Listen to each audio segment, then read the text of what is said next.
ibu-ibu dengar kan kalau hari ini tidak hamil. Jadi sebaiknya bubar, pada pulang semuanya.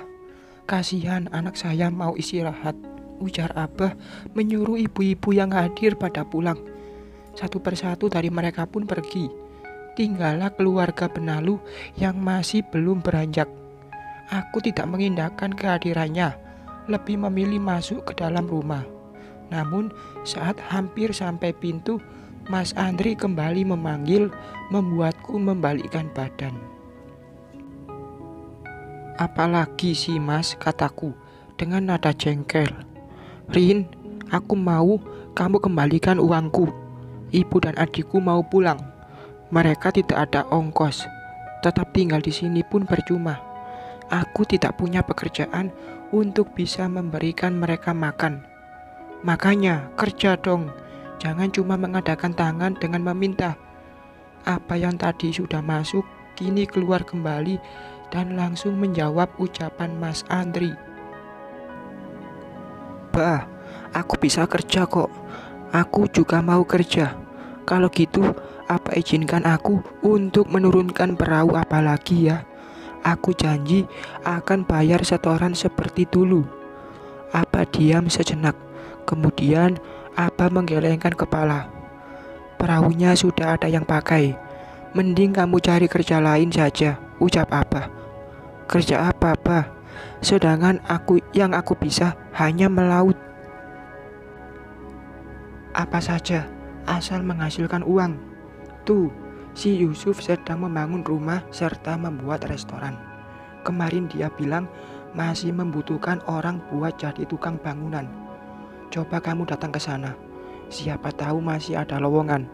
Mas Andri menggaruk tengkuk leher. Kemudian ia kembali bersuara.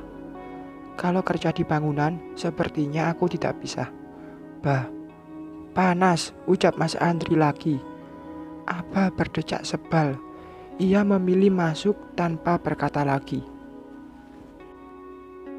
Katanya mau kerja apa saja. Dikasih tahu ada lowongan kerja, malah bilang gak mau. Alasannya panas, padahal malas. Seharusnya kalau serius mau kerja, mau panas, hujan petir sekalipun, dia tetap jalanin. Kalau benar membutuhkan uang. Lah ini, sudah kere, kerja pun pilih-pilih. Mas, ayolah pulang. Ngapain di sini lama-lama? Panas, ujar Hena mengibaskan tangan ke lehernya. Udah mas, tuh istrimu sudah kepanasan. Cepat pulang dan rendam istrimu di bak mandi biar adem, kataku langsung masuk dan menutup pintu. Rin, tunggu. Rin, hari ini aku tidak menggubris panggilan mereka. Aku menyalakan TV dan membesarkan volume agar tidak terdengar Mas Andri memanggil. Dia tidak kehilangan akal. Dia menggedor pintu hingga kaca agar aku mau mendengarkan keluhan mereka. Tidak hanya Mas Andri, Ibu serta Iriana pun melakukan hal yang sama. Namun tidak aku lihat Hena dan Ari. Mungkin mereka sudah pulang duluan. Rin, mereka berisik sekali itu, ujar Abah. Biarin bah, anggap saja kita tidak dengar. Bukan itu masalahnya Rin. Coba kamu lihat, tetangga pada liatin mereka. Mungkin mereka pikir kita telah jahat pada mereka. Aku melihat keluar lewat jendela kaca. Benar saja, tetangga kanan kiri serta depan rumah keluar, melihat Mas Andri mengetuk pintu dengan memanggil-manggil namaku. Ya Allah, mereka kok bikin sakitku tambah parah. Aku memijit pelipis. Rin, memangnya berapa sih uang yang kamu ambil itu? Apa kembali bertanya. Sekitar 2.450.000 bah. Kembalikan sajalah. Kok dikembalikan sih bah? Kataku tidak terima. Bagaimanapun itu uang nafkah yang seharusnya jadi milikku. Biar mereka pergi. Malu kita sama tetangga. Udahlah, kasih saja. Hitung-hitung sodako sama mereka. Sakit kuping Abah lama-lama. Dengan mengembuskan nafas kasar, akhirnya aku beranjak untuk mengambil uang yang pernah aku ambil dari Mas Andri. Menimbangnya sebentar, lalu keluar dengan uang di tangan. "Kasih nih, Bah." "Kasih, Rin." "Berisik," ujar Abah. Aku pun membuka pintu. Seketika mulut mereka diam saat melihat uang di tanganku. Mata mereka berbinar seperti kilauan berlian yang baru saja keluar dari toko emas. "Aku akan kasih uang asal kalian pergi dan jangan pernah kembali ke sini." "Iya, Rin, kita gak akan datang lagi dan ganggu kamu lagi. Kita janji." "Iya kan, Bu?" ujar Mas Andri dengan dijawab anggukan oleh ibu. "Nih, jumlahnya masih sama seperti waktu aku mengambilnya." Aku meletakkan uang itu ke tangan Mas Andri. Saat ia akan memegangnya, aku mengangkat kembali uang itu. "Eits, asal segera kosongkan rumahku. Aku tidak mau kalian terus tinggal di sana. Paham?" Mereka mengangguk dengan mata terus menatap pada kertas berwarna merah itu. Dasar mata duitan. Setelah uang di tangan mereka, aku kembali masuk. Namun lagi-lagi tanganku dicekal oleh Mas Andri. "Rin, aku masih berharap kamu berubah pikiran dan kita bisa rujuk menjadi pasangan suami istri seperti dulu." Dengan wajah yang mengibah, Mas Andri kembali memohon. Aku menepis tangannya dengan kasar dan masuk ke dalam rumah. Dasar modus. Seperginya Mas Andri dan keluarganya, aku hanya tidur dan beristirahat. Sakit kepalaku perlahan sedikit mereda setelah meminum obat yang diberikan Della tadi. Sore harinya, aku melihat apa yang tengah membuat garasi. Bukan garasi mobil atau motor, tapi garasi untuk menyimpan perabotan yang aku bawa dari rumah lamaku. Abah memang multi talenta. Bukan hanya bisa menangkap ikan, tapi juga bisa membuat rumah-rumahan maksudnya. "Rin, kamu lihat paku tidak?" Aku yang tengah duduk dengan memainkan ponsel seketika menoleh saat Abah bertanya. "Paku apa?" "Tidak lihat," kataku. "Ih, paku buat asbes yang kepalanya besar dan lebar," ujar Abah seraya terus mengobrak-ngabrik berkakas. "Tidak tahu, Bah. Aku gak lihat." Aku turun dari teras rumah membantu Abah untuk mencari paku yang Abah maksud. Namun aku maupun Abah tidak menemukan apa yang Abah cari. "Abah mungkin lupa beli tadi." "Apa iya seperti itu?" ujarnya seraya menggaruk kepala. Abah menghela nafas dengan kedua tangan di pinggang. Baju kaos yang ia pakai dibuka ke atas sampai dada, memperlihatkan perutnya yang buncit. "Ya udah, biar Arini saja yang pergi ke material buat beli paku." Aku menawarkan diri. "Kamu kan lagi sakit, Rin." "Sudah mendingan, Bah. Kan udah minum obat tadi." Abah pun mengangguk. Kemudian ia mengambil satu lembar uang berwarna merah dan memberikannya padaku. Tanpa menunggu nanti, aku pun segera berangkat ke tempat tujuan. Sampai di sana, aku segera menyebutkan apa yang aku butuhkan. Saat akan pulang dari toko bangunan, aku melihat dua wanita tengah berjalan dan memasuki ke dalam toko perabotan yang letaknya berdampingan dengan toko bangunan yang aku kunjungi. Karena penasaran, aku pun mengikuti wanita itu ke dalam sana. "Mbak, aku mau beli magicom, kompor gas, sama tabungnya ya." Aku mengerucutkan bibir saat mendengar Hena berbicara pada pemilik toko. Katanya uang dariku untuk ongkos ibu Mas Andri pulang ke Magelang. Tapi kok malah dipakai beli perabotan. Aku menggerutu sendiri.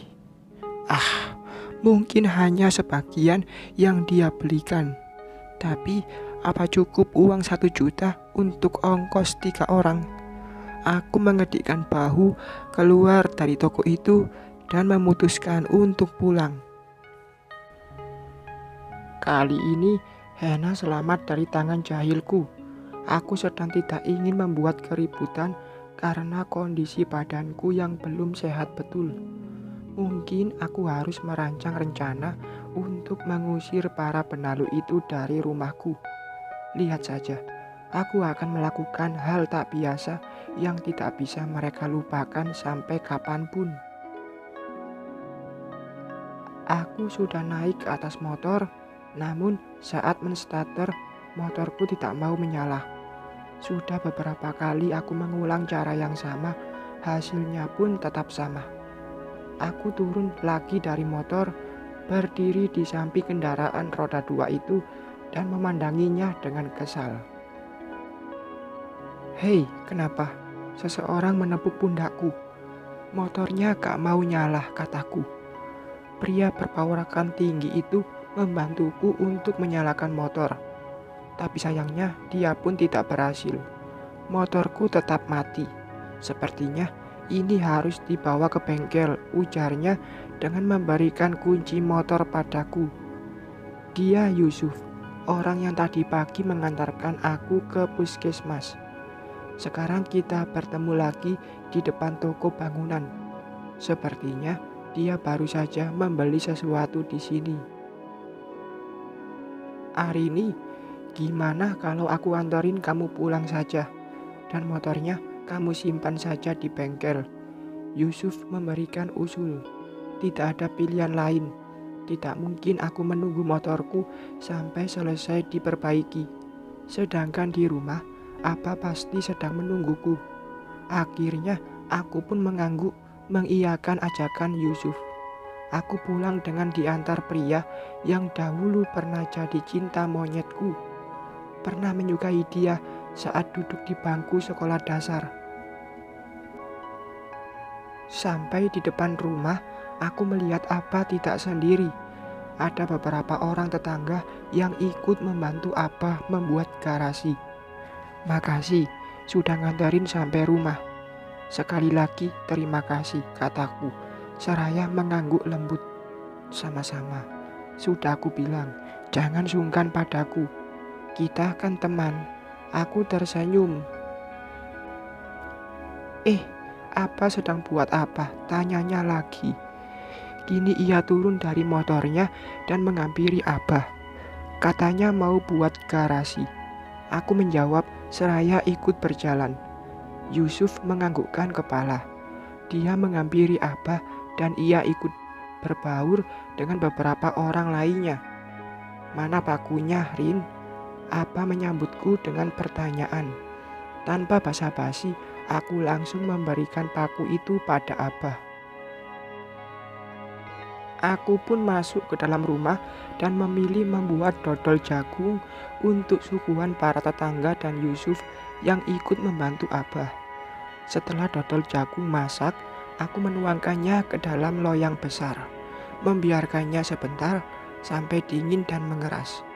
Setelah dodol jagung mengeras seperti yang aku inginkan, aku pun membawanya ke depan, menyimpan makanan manis itu di teras beserta air minumnya. "Rin, kamu sedang apa?" Abah bertanya dengan berteriak. Ia tengah berada di atap yang masih setengah jadi. "Tidak sedang apa-apa, Bah," kataku dengan berteriak juga. "Ambilkan pas, Rin." "Siap, Bah," kataku semangat. Setelah berdiri di depan perkakas, aku bingung hendak mencari apa yang tadi Abah sebutkan. Suara Abah tidak terdengar jelas karena tersapu angin yang lumayan kencang. "Tadi Abah bilang apa ya? Paku atau palu?" ujarku dengan memandang dua benda itu. Mau kembali bertanya, tapi rasanya malu karena tadi sudah bilang iya dengan semangat. "Rin, mana?" Iya, ini, Bah." Aku segera pergi ke samping rumah di mana Abah berada. "Nih," aku mengacungkan palu ke atas. Semua yang ada di sana melihatku tanpa berkedip. "Abah tadi nyuruh Arin ambil palu kan?" tanyaku dengan wajah polos. Paku Arini, Paku Arini. Mereka menjawab dengan serentak. Aku menggigit bibir seraya melihat pohon mangga yang rindang. Mbak Kun, tolong antarkan Paku ke sini. Bersambung.